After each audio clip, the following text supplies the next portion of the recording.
प्यारे बच्चों, आज हम अपने पाठ्य पुस्तक के पद्य खंड का तीसरा पाठ कवि सेनापति के द्वारा लिखा हुआ पढ़ रहे हैं। सर्वप्रथम हम कवि सेनापति का जीवन परिचय जानते हैं। सेनापति का जन्म दीक्षित गोत्रीय ब्राह्मण परिवार में विक्रम संवत सन 1616 में हुआ। उनके पिता का नाम गंगाधर और पितामह का नाम परशुराम दीक्षित था। उनके विद्यागुरु हीरामणि दीक्षित थे। वे बहुत ही आत्मविश्वासी थे। अपना परिचय देते हुए एक स्थान पर इन्होंने कहा है कि सेनापति सोई सीतापति के प्रसाद जाकी, सब कवि कान दे सुनत कविताई है। सेनापति सोई, सेनापति वह है कौन? सीतापति के प्रसाद जाकी, जिसको सीतापति अर्थात भगवान श्री राम का कृपा रूपी प्रसाद प्राप्त है। सब कवि कान दे सुनत कविताई है। इसी कारण भगवान राम की कृपा होने के कारण सभी कवि ध्यान दे करके उनकी कविताई, उनकी काव्य कला को देखते हैं, परखते हैं, सुनते हैं, समझते हैं। ये रीतिकाल के महान एवं भावप्रवण कवि माने जाते हैं। कुछ लोगों का कथन है कि सेनापति इनका उपनाम या उपाधि है, किंतु इनका मूल नाम किसी को भी ज्ञात नहीं है। सेनापति राम भक्त कवि थे। श्लेष अलंकार के प्रयोग में वे सिद्धहस्त थे। यूँ तो उन्होंने अलंकारों का प्रयोग किया है, लेकिन अलंकार उनका श्लेष अलंकार है।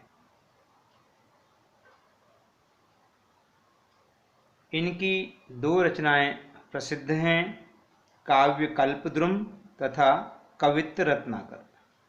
काव्य कल्पद्रुम जो अप्राप्य है, इनका काव्य शास्त्रीय ग्रंथ रहा होगा।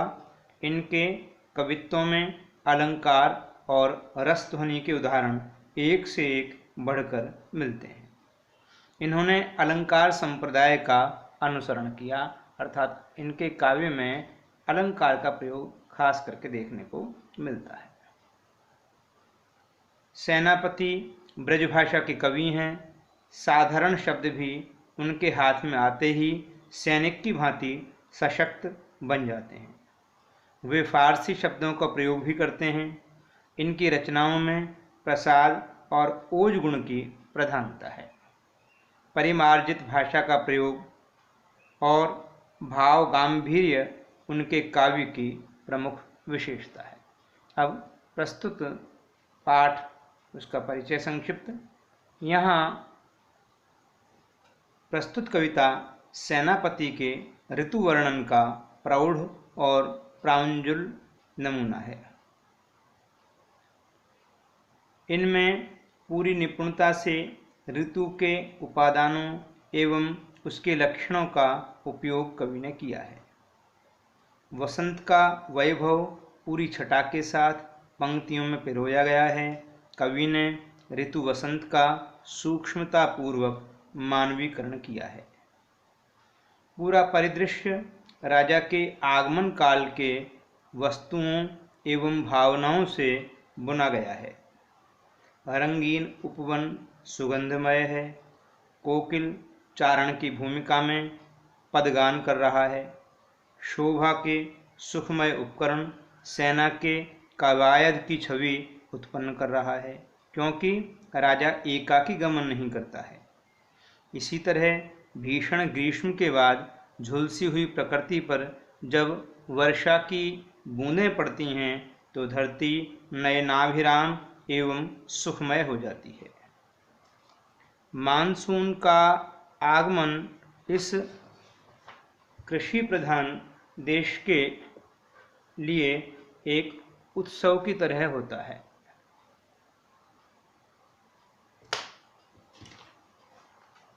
कवि ने डूबकर बरसात के ऋतु चक्र को आंखों के आगे साकार कर दिया है। शीत ऋतु की आक्रामकता को सेनापति के आचरण में कवि ने वर्णित किया है। इस हमले ने पूरी प्रकृति को पराजित कर दिया है। बर्फीली हवा की चुभन तीर के समान घातक है। सूरज का तेवर निस्तेज पड़ गया है। अलाव की आग को घेर कर जन समुदाय ठिठुर रहे हैं। देशज समाज पर ऋतुओं के प्रभाव का इतना जीवंत वर्णन ही सेनापति को कालजयी कवि बनाता है। अब हम इसके 4 कवित्व दिए हुए हैं, इन्हें देखते हैं। सबसे पहले प्रथम ऋतु वर्णन में देखते हैं, जिसमें वसंत ऋतु का वर्णन कवि ने किया है। बरन बरन तरु फूले उपवन बन, सोई चतुरंग संग दल लहियतु है। बंदी जिम बोलत बिरद बीर कोकिल हैं, गुंजत मधुप गान गुन गहियतु है। आवे आस पास कुहुपन की सुबास सोई, सोने के सुगंध माज सने रहियतु है। शोभा कुसमाज सेनापति सुख साज आज, आवत वसंत ऋतुराज कहियतु है। हम सबसे पहले इसके कुछ कठिन शब्दों का अर्थ देखेंगे, तत्पश्चात हम इसके अर्थ को समझेंगे। सबसे पहले बरन बरन। बरन बरन मीन्स अलग अलग रंगों के, विभिन्न अलग अलग रंगों के। तरु मीन्स वृक्ष। फूले उपवन वन। सोई चतुरंग संग। चतुरंग मीन्स सेना के 4 अंग। कौन कौन से अंग होते हैं? जिनमें हाथी, घोड़े, रथ और पैदल सैनिक होते हैं। दल लहियतु है। दल मीन्स सेना। लहियतु है मीन्स साथ लिए हुए हैं। बंदी जिमी बोलित। बंदी मीन्स यशगान करने वाले। जिमी मीन्स समान, के समान। बंदी जिमी बोलत बिरद बीर कोकिल। बिरद मीन्स यशगान। कोकिल मीन्स कोयल। गुंजत मधुप गान गुन गहियतु है। मधुप मीन्स भंवरा। गहियतु मीन्स ग्रहण करे हुए हैं। आवे आस पास कुहुपन की। कुहुप मीन्स पुष्प। सुबास मीन्स सुगंध। सोने के सुगंध माज। माज मीन्स बीच में। और ऋतुराज मीन्स सभी ऋतुओं का राजा, अर्थात सबसे सुंदर ऋतु। अब हम इसका वर्णन देखते हैं, अर्थ देखते हैं। जब बसंत ऋतु का आगमन होता है तो कवि के शब्दों में बरन बरन तरु फूले उपवन वन। उपवनों में और वनों में बरन बरन विभिन्न प्रकार के अलग अलग रंगों के। तरु मीन्स वृक्ष। वृक्षों में तरह तरह के फूल खिले हुए हैं। तरह तरह के वृक्षों में फूल खिल रहे हैं। कहाँ? उपवन वन, जंगलों में, और उपवन मीन्स बगीचों में।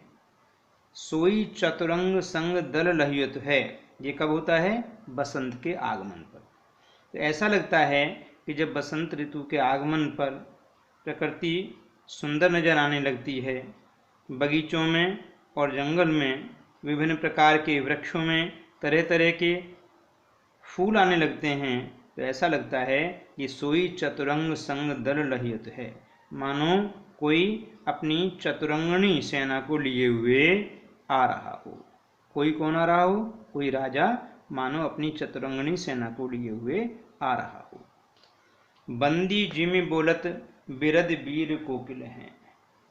बंदी मीन्स यशगान करने वाले, और जिमी मीन्स के समान, बिरद मीन्स यश। तो बंदी जिमी बोलत बिरद बीर कोकिल हैं। कोयल उस मौसम में कूकने लगती है, अपने मीठे सुर में आवाज़ निकालने लगती है। तो कोयल के मीठे सुर में कूकना ऐसा लगता है मानो कि कोयल उस ऋतुराज बसंत की यशोगान कर रहे हों। गुंजत मधुप गान गुन गहियत है, और मधुप मीन्स भंवरा। भंवरा गुंजार करने लगता है। गुंजत मधुप, मधुप मीन्स भंवरा गुंजार करता है। गुंजत मधुप गान गुन गहियतु है, और ऐसा लगने लगता है भंवरे का गुंजार करना कि मानो उसने किसी गान मीन्स गायक का, किसी संगीतकार का रूप धारण कर लिया। आवे आस पास उहूपन की सुवास सोई, और उस वसंत ऋतु में सभी पौधों में, वृक्षों में तरह तरह के सुगंधित पुष्प खिलने लगते हैं। आवे आस पास उहूपन की सुवास सोई, आसपास से चारों ओर से उहूप मीन्स पुष्पों की सुगंध आने लगती है।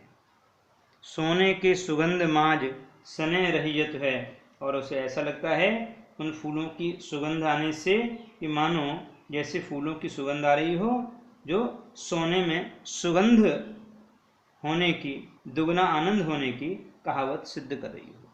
या दूसरे शब्दों में ये कह सकते हैं कि सरसों के सोने के सुगंध, सोना पीला रंग का होता है, सरसों के उन दिनों में पुष्प खिल रहे होते हैं, तो ऐसा लगता है कि सरसों के जैसे सोने जैसे पीले फूलों के साथ सुगंध आ रही हो, जिससे सोने में सुगंध की कहावत चरितार्थ हो रही है। सोने के सुगंध माज सने रहियत है, शोभा को समाज सेनापति सुख साज आज, आवत वसंत ऋतुराज कहियत है। कवि सेनापति कह रहे हैं इस प्रकार से अपने साथ शोभा को, सौंदर्य को साथ लिए हुए, शोभा को समाज सेनापति सुख साज आज। कवि सेनापति ने क्या कहा है कि मानो बसंत रूपी राजा अपने साथ चारों ओर सौंदर्य को लिए हुए, सुख संसाधनों को लिए हुए चला आ रहा है, और इसी कारण से उस बसंत को ऋतुराज कहियत है, ऋतुओं का राजा कहा जाता है। इसका दूसरा पद देखते हैं।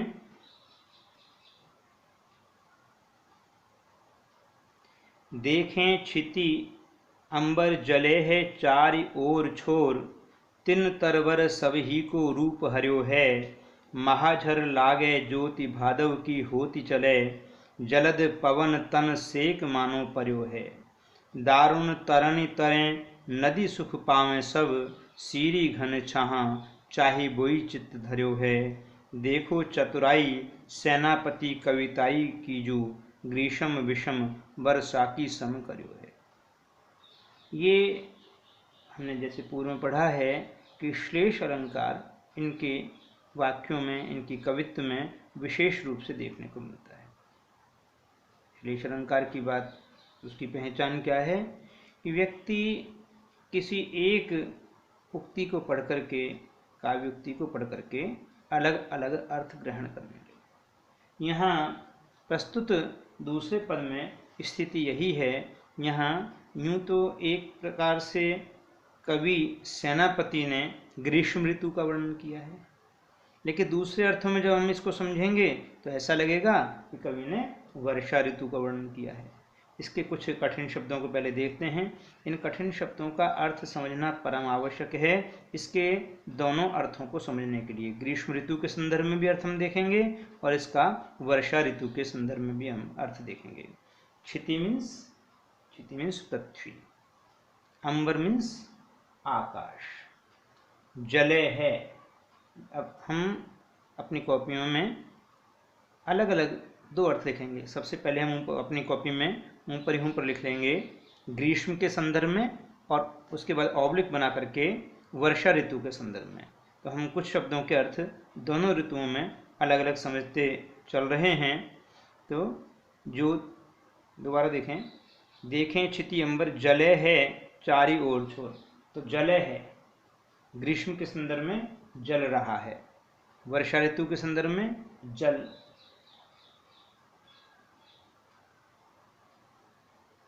हर्यो है मीन्स ग्रीष्म ऋतु के संदर्भ में हर लिया है या सुखा दिया है। वर्षा ऋतु के संदर्भ में हरे रंग का। महाझर लागे ज्योति भादव की होती चले। भादव ग्रीष्म के संदर्भ में दावानल अर्थात जंगल की आग, भादव का मतलब। और वर्षा ऋतु के संदर्भ में भादव का महीना होती चले। जलद पवन ग्रीष्म के संदर्भ में तपती हुई, जलती हुई वायु, गर्म हवा। वर्षा के संदर्भ में शीतल वायु। दारुण, दारुण ग्रीष्म के संदर्भ में कष्टदायक, और वर्षा ऋतु के संदर्भ में दारुणी की। तरणी, तरे मीन्स नीचे। नदी सुख पावे सब, सीरी घन, सीरी मीन्स चाहे वही चित्त धर्यो है। देखो चतुराई सेनापति कविताई कीजू, ग्रीष्म विषम, विषम मीन्स भयानक, वर्षा की सम करियो है, सम मीन्स समान। अब हम इसका अर्थ देखते हैं। सर्वप्रथम इसका अर्थ हम ग्रीष्म के संदर्भ में देखते हैं।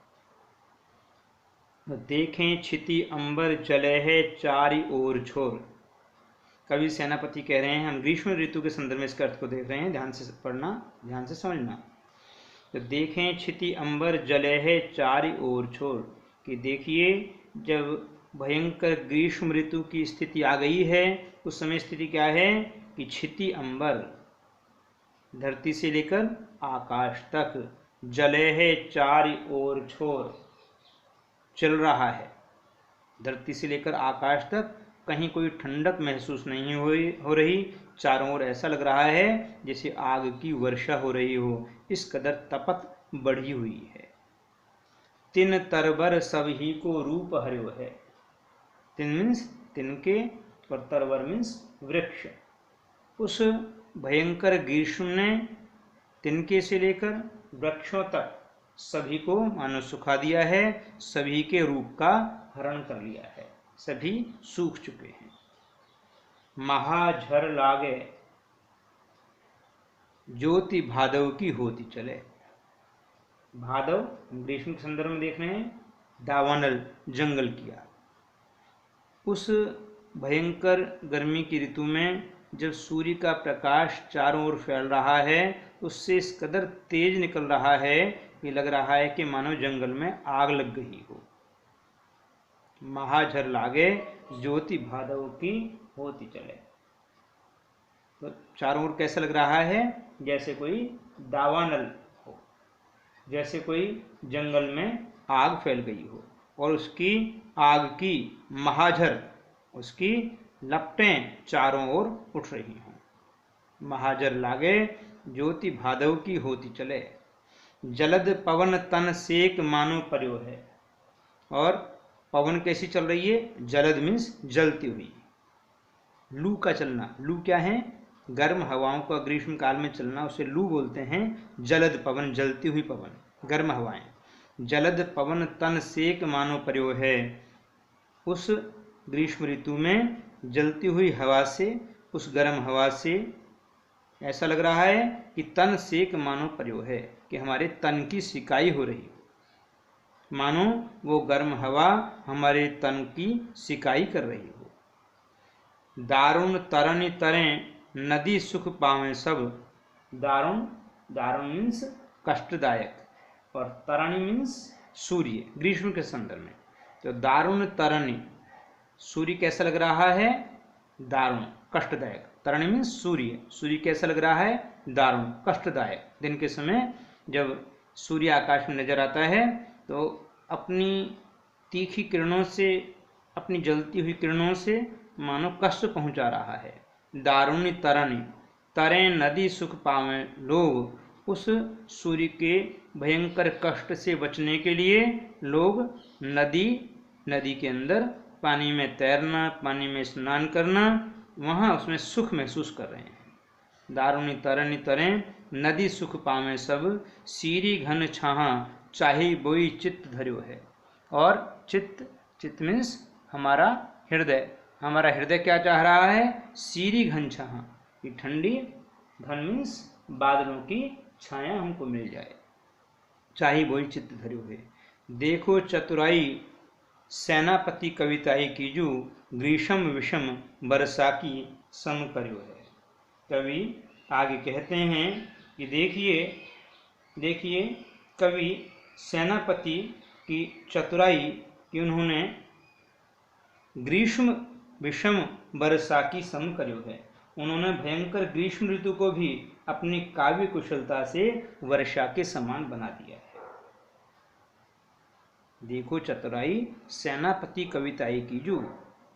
हे काव्य प्रेमियों, कवि सेनापति की चतुराई देखिए कि किस प्रकार से उन्होंने ग्रीष्म विषम वर्षा की सम कर्यो है, कि भयंकर ग्रीष्म ऋतु को भी वर्षा के समान बना दिया है।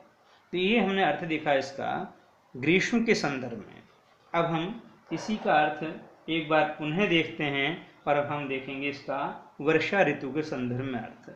मैंने पूर्व में इस पद के विभिन्न शब्दों का ग्रीष्म के संदर्भ में भी अर्थ बताया था आपको, और इसका वर्षा के संदर्भ में भी अर्थ बताया था। अब हम वर्षा के संदर्भ में एक बार पूरा अर्थ देखते हैं। देखें छिति अंबर जले है चारि ओर छोर। वर्षा ऋतु में क्या स्थिति है कि देखें छिति अंबर, देखिए धरती से लेकर आकाश तक, जले है चारि ओर छोर, चारों ओर जल ही जल नजर आ रहा है। वर्षा भयंकर हो रही है, वर्षा ऋतु है, वर्षा की झर लगी हुई है। धरती से लेकर के आकाश तक चारों ओर क्या नजर आ रहा है? जल, जल ही जल नजर आ रहा है। देखें छिति अंबर जले है चारि ओर छोर, तिन तरबर सब ही को रूप हर्यो है। और उस वर्षा काल में तिनके से लेकर तरवर मीन्स वृक्ष तक सभी को रूप हर्यो है, सभी हरे भरे हो गए हैं। सभी में एक प्रकार से रंग निखर आया है। तिन तरबर सभी को रूप हर्यो है। महाझर लागे ज्योति भादव की होती चले। भादव भाद्रपद का महीना जो श्रावण के महीने के बाद में आता है। जब भादव का महीना आ चुका है उस समय क्या है? महाझर लागे, वर्षा की झर लग गई है, लगातार वर्षा हो रही है। महाझर लागे ज्योति भादव की होती चले, और उसमें ज्योति मीन्स बिजली चमक रही है। वर्षा की महाझर लग चुकी है, भादव का महीना है जिसमें बिजली चमक रही है। महाझर लागे ज्योति भादव की होती चले, जलद पवन तन सेक मानो पर्यो है। और पवन कैसी चल रही है? जलद पवन। जलद मीन्स बादल, बादलों से टकरा टकरा करके, बादल वर्षा से युक्त हैं, वर्षा हो रही है, तो जो हवा है वो हवा बादलों से टकरा टकरा करके ठंडी हो चुकी है, शीतल हो चुकी है। जलद पवन तन सेक मानो पर्यो है, शीतल पवन मानो तन को आनंदित कर रहा हो, हमारे शरीर को आनंद पहुंचा रहा। दारुण तरणी तरे नदी सुख पावे सब। दारुण के दो अर्थ बताए थे आपको, ग्रीष्म के संदर्भ में कष्टदायक और वर्षा के संदर्भ में लकड़ी की। और इसी प्रकार से तरणी के ग्रीष्म के संदर्भ में सूर्य और वर्षा के संदर्भ में नाव। हम देख रहे हैं वर्षा ऋतु के संदर्भ में अर्थ। तो दारुण तरें नदी सुख पावे सब लोग क्या कर रहे हैं? उस वर्षा ऋतु में पिकनिक मनाने के लिए, आनंद उत्सव मनाने के लिए दारुण तरणी लकड़ी की नाव में बैठ करके तरें तैरने के लिए नदियों में पहुंच गए हैं। लोग सुख पाने के लिए, आनंद मनाने के लिए कहाँ गए हैं? नदियों में। क्या करने के लिए गए हैं? दारुणी तरणी तरें लकड़ी की बनी हुई नाव में बैठकर तैरने के लिए। सीरी घन छहा चाही बोई चित्त धर्यो है। और उनका चित्त, उनका मन सीरी घन ठंडी बादलों की छाया के लिए आतुर है, आनंदित हो रहा है। बादलों की ठंडी छाया से मन खुश नजर आ रहा है। देखो चतुराई सेनापति कविताई कीजू, ग्रीष्म विषम वर्षा की सम कर्यो है। अंतिम पंक्तियों में कवि सेनापति फिर कहते हैं कि कवि सेनापति अपनी कविता की स्वयं बड़ाई भी कर रहे हैं, और ये कह रहे हैं कि उन्होंने अपनी चतुराई से ग्रीष्म ऋतु को वर्षा के समान, समान ग्रीष्म ऋतु का वर्णन इस प्रकार से किया है कि वो वर्षा के समान नजर आ रहा है। तो ये हमने देखा इसका दूसरा पद, जिसमें कवि ने अपनी काव्य कला काव्य कला का प्रदर्शन किया है। और काव्य कला का प्रदर्शन इस प्रकार से किया है कि जब हम ग्रीष्म के संदर्भ में इसको पढ़ते हैं तो ऐसा लगता है कि कवि ने ग्रीष्म ऋतु का वर्णन किया है। जब हम वर्षा ऋतु के संदर्भ में पढ़ते हैं तो हमको लगता ही नहीं कि ग्रीष्म का वर्णन है, ऐसा लगता है कि मानो कवि ने वर्षा ऋतु का वर्णन किया है।